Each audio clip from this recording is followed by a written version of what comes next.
देवी जी, अब जैसे हम आज के वक्त की बात कर रहे हैं, तो अभी ना कुछ वक्त से देखा जा रहा है कि लोगों का स्पिरिचुअलिटी की तरफ ध्यान ज़्यादा जा रहा है। लास्ट कुछ टाइम में ऐसा नोटिस में आया है कि लोगों ने भक्ति बढ़ाई है। पर फिर कुछ लोग ये आर्ग्यूमेंट भी करते हैं कि वो भक्ति सिर्फ दिखावे की बढ़ी है, वो सोशल मीडिया पे भक्ति बढ़ी है, वीडियोस डालने के लिए, मंदिर में जाकर वीडियो बनाने वाली भक्ति बढ़ी है। एक्चुअल जो स्पिरिचुअलिटी होती है, जो रियल विद इन भक्ति होती है, वो उतनी नहीं बढ़ी। तो आपके अकॉर्डिंग, क्योंकि आप कथावाचक हैं, इतने लोगों से मिलते हैं, तो रियलिटी में क्या बढ़ रहा है आज के वक्त में, रियल भक्ति या सोशल मीडिया की भक्ति? मेरे ओपिनियन में बिल्कुल ये तो हो रहा है कि सोशल मीडिया पर लोग भक्ति को शो ऑफ जी ज़्यादा कर रहे हैं। वृंदावन जाएंगे तो उनको एक रील चाहिए, उनको ब्लॉगिंग करनी है जी और बहुत सारी चीज़ें हैं। लेकिन एक लाइन में कहूँ तो एक बहुत प्यारी सी एक पंक्ति है कि मंजिल तो मिल ही जाएगी भटक कर ही सही, पर गुमराह तो वो हैं जो घर से निकले ही नहीं। जी आज दिखावा कर रहे हैं, हो सकता है आज व्यूज़ के लिए कर रहे हैं, कल उनके दिमाग में ये आएगा कि लोग देखें ना देखें, पर ठाकुर जी को हमें देखना है। जी जी जी बिहारी जी की नज़र हम पर पड़े। जी जी जी आज भले वो कोई भी उद्देश्य लेके आ रहे हो, भीड़ का हिस्सा बन रहे हो, जी, लेकिन एक ना एक दिन आएगा जब उनके विचार बदलेंगे। मैं इसको ऐसा नहीं कहती कि मैं उसको सपोर्ट कर रही हूँ कि भाई आप जा रहे हो तो आप सिर्फ इसी के लिए चले जाओ। अगर आप किसी तीर्थ भी जा रहे हो, जैसे लोग केदार जाते हैं, अमरनाथ जाते हैं, बद्रीनाथ जाते हैं, आप अगर केवल वीडियो बनाने जाओगे आपको वो जगह अलग नज़र आएगी।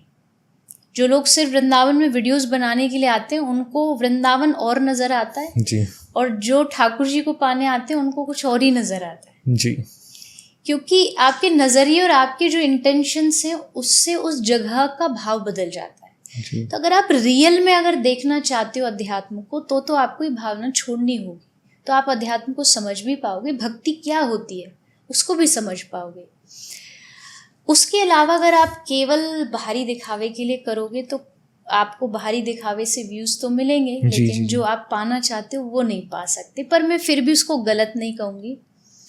एटलीस्ट जैसे आपने कहा, आ तो रहे जी, चाहे किसी भी इंटेंशन से आए पर आ रहे एटलीस्ट घर से निकले जी। आज घर से निकले हैं तो एक दिन असल में मंजिल पर भी पहुँचेंगे।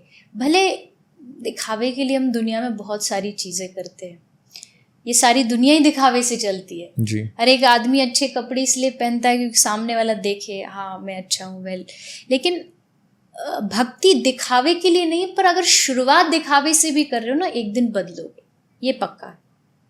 और उस स्थान की महत्वता की थोड़ी सी मर्यादा भी रखनी चाहिए। जैसे आपने केदार धाम का नाम लिया, थोड़ी मर्यादा जब भंग हो जाती है, टूट जाती है, वो ठीक नहीं। केदारनाथ जी की यात्रा भी स्टार्ट हुई तो वहाँ पे देखा गया कि लोग सिर्फ कैमरास लेकर आए वीडियोस बनाने। शायद ही कोई बहुत कम ऐसे लोग होंगे जो सच में भोले बाबा की भक्ति के लिए गए होंगे। हर किसी को वहाँ पे जाके वीडियो बनानी है, दिखाना है कि मैं केदारनाथ आ गया, मैं उधर पहुँच गया। उसको एक ना उसको पिकनिक स्पॉट समझ तीर्थ धाम आप अपनी बुराइयों को छोड़ने जाते हैं। तीर्थ यात्रा कोई ऐसे ही नहीं हो जाती कि जिस तरह आपने गाड़ी उठाई आप चल पड़े और घूम करके आप आ गए। जब आप आप तीर्थ से वापस आ रहे हो, आप केदार से वापस आ रहे हो, आप जैसे गए थे वैसे ही वापस आए हो, तो आपका दर्शन व्यर्थ है, बेकार है। इवन आपके जो घर के लोग हैं, मेंबर्स, उनको भी फील होना चाहिए, अरे गया तो कुछ और था और ये बन के तो कुछ और ही आया है, इसके भीतर तो बड़ा बदलाव आया है। वो बदलाव लाने के लिए लोग धाम जाते हैं। और पहले के समय में तो क्या होता था ना, केदार, बद्री, 4 धाम यात्रा, ये कुछ ऐसी यात्रा थी जब आदमी घर से भी निकलता था तो ये कह के निकलता था कि टाटा बाय बाय, हो सकता वापस भी न लौटे, क्योंकि सुविधा नहीं थी जाने का, वो कोई इतना वो नहीं था। आज अगर आपके पास सुविधा भगवान ने दे दी है, आपके पास इतना एक इजी वे दे दिया है, उसका गलत फ़ायदा नहीं उठाना चाहिए। कोशिश ये करिए आप एक यादगारी के लिए, जैसे मुझे लगता है एक ऐसा सजेशन आया था कि आप केदारनाथ का एक स्थान बना दीजिए कि जैसे होता है ना सेल्फी पॉइंट, हाँ, आपको लेना है फोटो, आप याद के लिए वहां लीजिए, उसके बाद फोन को रख दीजिए। जी जी जी। उसको अपने बैग में, अपने पॉकेट में रख करके अब उस जगह को जियो जी। अब उस धाम का जो फील है, जो आनंद है, उसको लीजिए। तब जाके आप साल भर बाद भी अगर उस फील को सोचोगे ना, आपको याद रहेगा कि आपने वहाँ ये एक्सपीरियंस अनुभव किया था। और अगर केवल इसी में कैप्चर करने की कोशिश करोगे तो यहाँ कैप्चर नहीं होगा।